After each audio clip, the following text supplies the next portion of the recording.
Kæri Jesú, þakka þér fyrir að við mögum koma til þér undir öllum lífsins tryggum stælum og líka þegar dauðinn er að bíða því þú ert sigraðinn dauðan sann og þú sjálfur á krossi Herra Jesú og bjóst okkur eilíft líf með þér.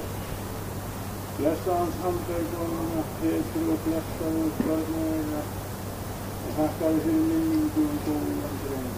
Hjálp okkur að vera viðbúnum þegar að kallið kemur líka til okkar þetta einastu megin. Þakka þér fyrir að þú heyri bænir í Jesú nafni. Amen. Eitt af því sem ég tók eftir í þessari dásamlega ferð til Þýskalands var horfengileiki þessa lífs. Ég hef verið á mörgum mótum, Evrópumótum og nokkrum heimsmótum hvítasunmanna og þetta mót í ár einkenndist að því að menn sem hafa verið í orði starfsokkar voru þarna ekki. Vill á allra fremsti er dáinn Erik Dando, hann 59 ára gamall. Annar 61 árs Davíð Klemens og þetta var tómarúm eftir það. Svo sá maður ekki hvað Erik Heineborg sem kom hingað til Reykjavíkur fyrir röskum 3 árum síðan og vakti athygli fyrir framúrskarandi náði orði Guðs. Hann var sá sem lagði hendur yfir Þórarinn heitir Magnússon á sínum tíma, bað fyrir honum og þá skýrðist hann með heilugum anda. Hann var ekki þarna í mótinu, þess vegna kastað er að bila og maðurinn rétt 60. Þarna var ekki Jöran Stöllund sem hefur glatt alla með sínum hægra sönd, þess vegna ekki. Hann er líka þar út úr tímanum, heilsan er farið. Þarna var ekki Búhamberg, einhver þróttmennski predikari okkar í Skandinavíu, þess vegna ekki. Kastaði líka að gefa sig, hann er að fara. Og þannig get ég haldið áfram, lengi og talið þessa menn upp. Og þegar ég hugsa þetta, þá vil ég segja við ykkur vinir, til hvers að vera agnúast út í þessa orða menn. Þeir fara allir svo mjög fyrir tíman að manni finnst. Og þegar við horfum í okkar raðir á Íslandi, Sýrik var 59 ára, Sigmund Jakobsen var 59 ára, Kolla Þorsteinsson var 59 ára og þannig er hægt að telja áfram og lengur. Öllu er afmörkuð stund og allt hefur sinn tíma og það er að gera fyrir okkur að reyna að standa saman og berjast trúarinnar góðu baráttu. Við eigum þetta eitt víst, við förum. Og það er alveg markvisst hjá djöflinum sem stendur í móti verki Guðs. Hann beinir alltaf fjótunum gegn þeim sem standa í okkur. Þetta mót í Þýskalandi var algjörlega stórkostlegt og ég hafði óskað eftir því að þið hefðu geta verið þar. Og ég spyr, hvers vegna er fólk að fara til Spánar eða til Flórída eða fara út löndin og stilla ekki inn á að vera á þessu móti. Þetta er náttúrulega persónulega ákvörðun þess og eins, en svona mót eru svo stórkostleg og auðgandi og virka svo sjónveita fyndin að maður á ekki orð. Mér hefur alltaf Svíþjóð fundist vera stór í þessum sökum, en hún er sjálfveiga miðað við Þýskaland. Bæði landið og sérstaklega fannst mér þetta mót slá í gegn. Og þetta hefur Guð gefið okkur það sem við höfum ekki hugmynd bræður og systur í þessu stóra landi með fljótandi, lifandi, brennandi vatningi. Það er svar Guðs til þjóðarinnar sem að fekk svo ægilega niðurlægingu. Það sem markvisst var unnið að því að rífa frá henni trúna. Það sem markvisst var unnið að því að fólki tæki við heilum dómi nasismann. Það sem markvisst var unnið að því líka að leita í sögu okkar og leita eftir eddunni og háamálum og finna þann ásatrú. En þetta leiddi til hörmunga, svo að jafnvel nú 40 árum eftir stríðslok að þá eru rústirnar ennþá gnæfandi í borg eins og í Stuttgart. Við vorum 6 sem fórum frá Íslandi og tókum þátt í þessu móti. Það var gerðar ráðstafanir til þess að taka við miklu fleirum og móttökurnar voru alveg stórkostlegar. Og ég verð að segja það flugleiðendur hrós og hatt að þetta er svo vel uppbyggt hjá þeim. Á þriðjudaginn var, það er ekki lengra síðan, þá var ég í flugvöllunum í Luxemburg. Þá komu 3 flugvélar sem voru með 800 manns innanborð frá Ameríku til Luxemburgar og þar fóru allar fullar til baka. Þetta er svo stórkostlegt að Íslandingar skulu vera búin að ná þangað. Og nú stoppar maður ekki í Luxemburg, þá var þetta kranað hjá þeim og maður gekk bara inn í bussa og ókeypis ferð allar inn í þessu Stuttgart. Svo það er ekki nein vandræði þegar að tala það á að halda mál. Guðs fólk, hugsið það að við erum hátíðar fólk og við erum að nota okkar frí til þess að geta verið í forgörðum Drottins. Það er einn dagur betri en 1000 aðrir. Og það fáum við að reyna þegar við komum í þetta blessaða, gegnum þrungna bænalíf. Og hljómlist sem er svo stórkostleg, ég var að reyna að telja blásarana. Þeir voru milli 50 og 60. Ég fór að telja fiðluna, þar voru 13 á því. Og allt eftir þessu. Kórinn var upp á 1500 manns. Og söng þessa gömlu dásamlegu hvítasunnu söngva. Það var ekki topp eða vesur, það kom inn á milli sérstaklega hjá krakkonum. En þetta klassíska sígilda var standandi. Já, auðvitað, það er rétt á snorrum mín. Það kom bréf í dag frá Bandaríkjunum og þeir voru að bjóða sig til þess að koma til Íslands og sendu plötu, það var mjög fínt. Ég sagði honum Guðna, skrifaði þeim strax og segði þeim að ef þeir ætla að syngja svona hér þá séu þau velkomnir til okkur. En þarna voru líka hópar, ég ætla að tala söngir því að flestir vilja rífast af honum og greiðast af honum. Þarna kom maður fram, hann var öldungur í Söfnuvík og Guð hefði blessað með 6 börnum sem hann átti og þau voru öll frelsuð og öll með. Við kannastum við dæmi hjá okkur fjölskyldan 5, þarna voru við fjölskyldan 7 og ótrúlegt að sjá litlu peyjana yngstu sem voru svona neðarlega á mikrafónni fyrir fram að þá og svo hakkandi upp. Og það voru fleiri en við sem vorum í mótinu sem kunnum að meta þetta. Þeir hefðu verið í þýska sjónvarpinu í heilan klukkutíma og vakið athygli yfir þetta stórkostlega land. Ég átti að skila mörgum kveðjum til ykkar á Íslandi, sérstaklega frá bræðrunum sem voru hér fyrir 3 árum síðan. Þeir komu þá 33 og voru frá 16 löndum. Og við sem gátum notið þess að vera með þeim, þetta voru ógleymanlegir dagar. Og við vorum búin að gera ráðstafanir fyrir því að fá Eirík Dando hingað til lands og hann ætlaði ákveðið að koma. Og það var búið að skipuleggja ferðans hingað og hann ætlaði að fara til Bandaríkjanna leið og láta okkur njóta góðra ferðar. En þegar þetta var allt saman komið saman og við ætlaðum að höra greiða farmiðan fyrir hann að okkar hluta á Dóan. Tæplega 59 ára gamall. Og hans var sárt saknað. Ég er hérna með plakat. Ég er búin að láta hann Ingva á vektur í Keflavík og ég ætla að biðja ykkur bræður utan á landi að hengja þetta upp í samkomuhúsum ykkar. Það verður aðeins mót hvítasunnumanna í Evrópu á næsta ári.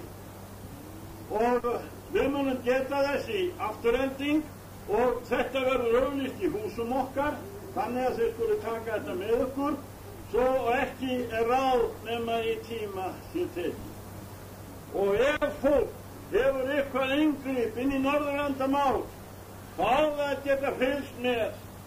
Ég tala nú ekki ef þeir hafa inngrip inn í ensku og þýsku því þetta fer allt saman fram á ensku í þessum mótum. Allt saman. Þeir létu mig tala 4 sinnum. Þeir buðu mér að koma til Ungverjalands undir eins. Komdu, sögðu þeir, og við munum sjá að þú farið inngang í Ungverjalandi. Í vor verður mót í Noregi, þá verður þess minnsta norsk hvítasunnuhreyfing á 75 ára afmæli kristni boði. Ég beðin að segja ykkur þetta svo það kemur ekki flatt upp á ykkur þegar það kemur hvað á þetta mót það. Nú vitið þið það í ágústmánuði með svona góðum fyrir var. Og mér fannst alveg stórkostlegt að vera með þessum bræðrum. Þeir komu frá Rússlandi og hvað sem var, þá var tónninn þessi að kraftur fagnaðarerindisins alveg stórkostlegur og vakningin hún logar og hún brennir og hún kveikir í og fólki spyr þetta fagnaðarerindi hvítasunnunar. Og það fagnaðarerindi Biblíunnar, þú veitir það. Þið vitið það fyrsti hvítasunnu predikarinn var Jóhannes stýrari. Hann sagði hann stýra yfir með heilugum anda og eldi. Og það var Jesús Kristus sem sagði þessi tákn skulu fylgja þeim trúa. Þeir munu tala með nýjum tungum. Þetta ekki framleitt hjá okkur í dag sem betur fer. Þetta framleitt í himninum. Og frá himninum heyrðist ljós. Og frá himninum kom eldur sem settist yfir einn og sérkveld þeirra og kveikti í. Á sunnudaginn var ég látinn fá besta tíman í samkomu þar sem voru 10.000 manns. Það voru 7.000 sæti og svo stóð fólkið alls staðar. Og það þýddi ekkert að líta á klukkunar eða hugsa strætó eða slíkt. Það stóðu yfirleitt í 3 klukkutíma. Og ef að fólki vildi fá góð sæti, þá var það að vera komið klukkutíma áður. Og þarna stóð borgarstjórinn í Stuttgart og hann talaði hvatningarorð og sagði að lausnin fyrir Þýskaland ein. Hún heitir Jesús. Jesús. Og lausnin svo sama fyrir okkur. Og ég gerði upp og sett, ég fór með 7 bækur og þegar ég fór frá Íslandi. Þar voru við 11 kíló og þið vitið að það er 20 kíló sem maður má flytja með. En ég lendi ekki í yfirvikti, það er allt í lagi að fara með lítið með sér. Það dugir umverulega fyrir þá sem ekki láta vaxa á sér skegg að fara bara með tannbusta. Hann fann maður ekki lánaða. Og svo náttúrulega nærföldi skiptana því þetta er óskaplega heitt. Já, þeir voru að hirða 3. uppstjöruna sína núna, í endaði júli. Landið svo stórkostlegt og landið svo gott.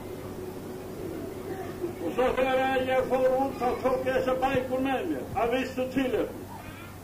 Og tilefni var það að fyrir 3 árum síðan var haldin á Íslandi ákaflega mikil hátíð. Og í því tilefni kom 10. útgáfa Biblíunnar út og hugsið ykkur það líka guðsverk á Íslandi að það skulle vera búið að selja 32.000 eintak af þessari bók. Það hlýtur ykkur staðar að skila sér og bera áur. En ég dróð það fram í þessum hátíðarhöldum að árið 981 komuðu siglandi á opnu skipi í 3 vikur, en nú ferum við þetta á 3 tímum. Og borði þessu skipi, sagði ég, við vissum hvað menn það voru af sögunni, vitum hvað þeir heita og vitum hvað þeir komu. Og fólki var í spenning og eftirvænting og ég hefði mjög góðan túr. Það sagði ég þeir komu frá Þýskalandi og þá hefði átt að sjá andlitin á þeim, ég fannst þeir allir lyftast upp á þessar andlitin. Og Satan var í öllinu fyrir þeim að boða fagnaðarerindi á Íslandi hér Friðrik og hann var frá Bremen. Og þá stóðu þeir upp og ég leiði þeim að klappa fyrir því. En það hafði mig óþarf að klappa þegar við höfum bassana og öllu hljóðfærin sem skapar rift. Þetta er ekki sammálátti. Takkaði fyrir. Svo sagði ég sem svo að því tilefni að Friðrik frá Bremen kom til Íslands. Það segja heiðra ykkur bræður sem eru arftaka hans í að boða Guðs orð. Því þegar hann kom til Íslands, þá var hér fullt af ásatrú og menn trúðu á Óðinn og Þór og Frigg og Freyju. Þeir trúðu á að sama staðurinn baku gröf og dauða héti Valhöll og þangað mundu þeir allir saman safnast. Og gegn þessari trú var Friðrik frá Bremen að berjast. Og hann var að gera með orð Guðs í annarri hendi og sverði hinni og meðan honum var Þorvaldur Víðförður tilbúinn að verjast. Svo sagði bóndinn á Stóru Gilja við Húnaþingi: ég gæti trúa þínum boðskap ef þú bæðir fyrir steininu hérna út í tóninu cirka 12 tonn, grágrýti stinn, og hann klofnaði, þá mundi ég taka trú. Takk fyrir. Þannig fylgja þeir sem trúa. Drottinn er með okkur og bardaginn er hans, ekki okkar. Bardaginn var Drottins en ekki Gídeons. Bardaginn var Drottins en ekki Móse. Meira sem var sagt: verið þið kyrrir, ég skal berjast fyrir ykkur. Og Friðrik frá Bremen fer út og biður yfir steininum og hefði að biðja þá klofnaðan. Og það var vakning í Húnaþingi og Húnaþing var vagga söguritunar. Og þess að við fengum Biblíuna 1100. Og þá hét hún ekki Biblía sem þýðir bækur, þá hét hún stjórn sem á að stýra þér og mér. Hvað er hún að gera það í dag? Hvítar svona fólk lesum við orð Guðs og gefum við gaum að því, lág okkur sem stjórnað sérna frá höfuðstöðunum orði Guðs. Og svo kallaði ég þá fram, ég var búinn að búa og sagðist að gera þetta. Og þeir stóðu hann í röð óttan með hvítarsinu hreyfingarinnar í Þýskalandi, bæði Östur-Þýskalandi og í Vestur-Þýskalandi. Og ég sagði: halda hér á bók sem Friðrik frá Bremen hefði talað út frá á þessu máli. Og hvað talaði hann, sagði ég? Það var lúterska trú. Nei, Lúter fæddist ekki fyrir 500 ára seinna. Það er nú við þá að vera að klína nafni hans við það sem tilheyrir bara Jesú Kristi. Það var trú Páfans. Nei, Páfinn hann boðaði ekki þá sömu trú og Friðrik frá Bremen boðaði. Og sagði þeim frá því hvernig þeir fylltust heilugum anda, lögðu hendur yfir sjúka, þeir læknuðust og þeir voru stýrðir í nafni heilagra þrenninga. Það kemur fram ekkert annan heilagur þrenning. Og þið vitið það hvernig heilagur þrenning var lyft upp þegar að Snorri Sturluson skrifa Snorra Eddu. Og þá bendur hann á þrenninguna og þegar hann var Þorgeir ljósvetningagoði ákvað móttöku kristinna trúar. Þetta er sagan, hún er dásamleg og verum ekki eftir bátar þessara manna. Þá sagði hann: það er upphaflega að vorra. Það er kafli númer 1 og grein númer 1 að við allir skulum trúa á einn Guð Föður, Son og Anda helgan. Og svo heyraði ég þessa bræður og þvílík faðmlög og flesti kysstu maður 3 kossa. Bæði á kinnina hvort ég var velrakaður og svo beint bara á munnin. Og svo þegar þeir komu blessaði bræðuna frá Austurlandsunum, frá Rúmeníu og Gísli Halldórsson og gerði höfðan heiður að hýsa þá. Þvílíkt og annað eins. Og svo þegar Edvard Sisko kom frá Póllandi, þá sagði hann: ég fengi að höfðast við land og land, en ekkert land er eins og Ísland. Þar vill Guð gefa mikla vakningu. Sögðum við honum að standa saman og eldur vakningarinnar með kveikjast. Það skulum við gera. Og til þess erum við komin í kirkjulækjakot vinir að halda mót. Við skulum helga þetta mót bara mótinu. Það er hægt að vera í fótbolta, það er hægt að vera í tennis, það er hægt að fara hingað og þangað, en við erum komin alveg eins og Siglufirði vor til þess að mæta Drottni og mæta hver öðru. Og ef við erum samfélag hver við annan, þá framgöngum við í ljósinu svo hann er sjálfur í ljósinu og blóð Jesú sonar hans hreinsar oss af allri synd. Það er kannski mislegt að hreinsast á milli okkar líka.